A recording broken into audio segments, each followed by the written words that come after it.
Inciso 5º. Inciso 5º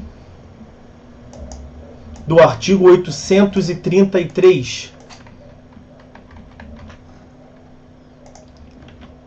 São absolutamente impenhoráveis os livros, as máquinas, as ferramentas, os utensílios, os instrumentos ou outros bens móveis necessários ou úteis ao exercício da profissão do executado. Incide ainda nessa impenhorabilidade o previsto no parágrafo 3º desse mesmo artigo 833. Incluem-se na impenhorabilidade prevista no inciso 5º do caput os equipamentos, os implementos e as máquinas agrícolas pertencentes à pessoa física ou empresa individual produtora rural, exceto quando tais bens tenham sido objeto de financiamento e estejam vinculados em garantia a negócio jurídico ou quando respondam por dívida de natureza alimentar, trabalhista ou previdenciária. Vamos voltar ao inciso 5º. O que temos de importante para falar? Bom, em primeiro lugar, a lógica da impenhorabilidade aqui é a proteção da atividade dos instrumentos necessários ou úteis ao desempenho da atividade por meio do qual o executado obtém sua renda. Por exemplo, a cadeira do dentista é impenhorável, porque sem a cadeira ao qual ele fez o investimento para conseguir exercer a sua profissão, ele simplesmente não vai conseguir exercer a profissão e ele não vai conseguir pagar dívida nenhuma mais, não vai conseguir nem se manter vivo e acabou. A dignidade foi para a caixa. Então, para que ele possa manter sua dignidade, para que ele possa se manter vivo, questão reflexamente, além da dignidade, tem uma natureza alimentar reflexa. Para que ele possa continuar oferindo renda, desempenhando a sua atividade, da onde vem a sua remuneração, ele precisa desses instrumentos. São os seus instrumentos de trabalho. Segunda consideração. Percebam que o dispositivo, o inciso 5º, no final fala ao exercício da profissão do executado. Aqui nós temos um dado importante. Por que um dado importante?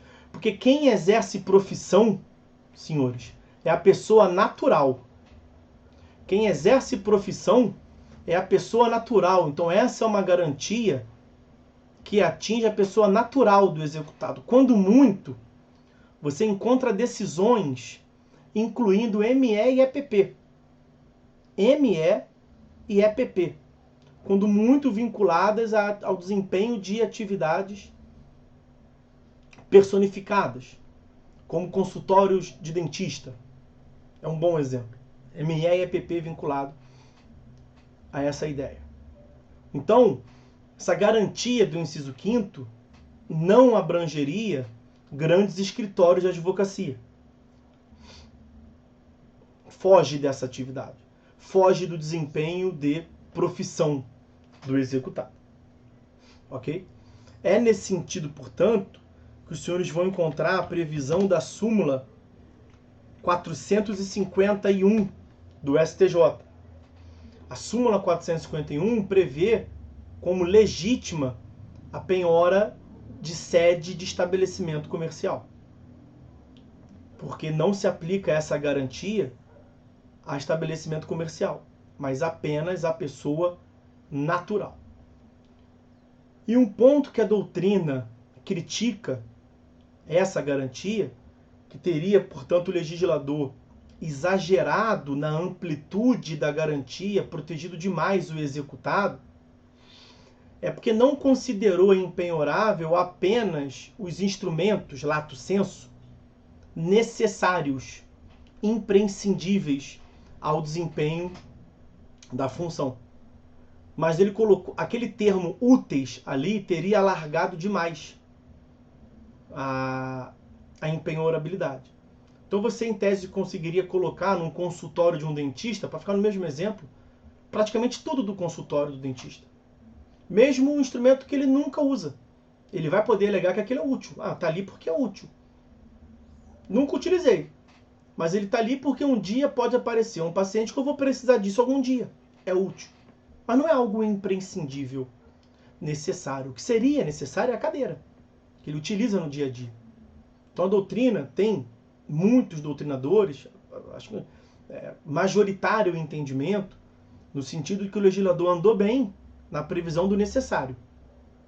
Agora, a garantia da utilidade ampliou demais a previsão. Pois bem, vamos seguir. Inciso 6º. Esse inciso 5º era só isso que tinha para falar. Inciso 6º, desse mesmo artigo 833. São absolutamente impenhoráveis, é absolutamente impenhorável o seguro de vida. Veja, também não vai ter muito o que falar. O seguro de vida assume natureza alimentar, né? Decorrente da ausência de um provedor, constitui-se um capital no sentido de assegurar, pelo menos durante um certo período de tempo, a subsistência dos beneficiários. É nesse sentido mesmo que nós temos a previsão do artigo 794 do Código Civil, né? Um capital destinado à manutenção do sustento dos beneficiários. Seguro de vida não se confunde com herança. É um fundo alimentar destinado à manutenção dos segurados. Tá? Seguro de vida é, portanto, impenhorável, porque se o seguro de vida tivesse que responder por dívidas, em muitos casos podia não sobrar praticamente nada, e colocaria em risco a própria essência do seguro de vida, que também tem indiretamente, reflexamente, um sentido alimentar em relação aos beneficiários. Inciso 7º. Esses são tem menos coisa para falar um pouco. Inciso 7º. São impenhoráveis os materiais necessários para obras em andamento, salvo se as obras, forem penhoradas. Veja, não vejo muito sentido nessa previsão, mas é uma previsão clássica no direito brasileiro. Os materiais necessários para a conclusão de obras são impenhoráveis. Qual é a finalidade? A finalidade é viabilizar a conclusão das obras. Porque senão você poderia ter esqueletos, aqueles elefantes brancos na cidade. Obra sem conclusão porque se penhorou material. Eu também não consigo imaginar que o exequente vá a juízo e pretenda penhorar um caminhão, 1 metro cúbico de areia que esteja do lado de fora da casa do executado. A exceção ali, quer dizer, salvo se as obras forem penhoradas, é porque o acessório segue o principal, né? Se a obra como um todo foi penhorada, claro que vai abranger também o material necessário para a conclusão da obra. Aqui a aplicabilidade desse dispositivo é de menor importância, vamos seguir, tem muita coisa para ver. Inciso 8º, desse mesmo artigo 833. É impenhorável a pequena propriedade rural, assim definida em lei, desde que trabalhada pela família. Há uma clássica previsão na Constituição, já tutelando a pequena propriedade rural, né? No artigo 5º, deixa eu ver se eu acho aqui a exata previsão. Vou abrir uma página no Planalto da Constituição aqui. Pequena. Ah lá. É o artigo 26. Artigo 5º. Inciso 26 da Constituição Federal.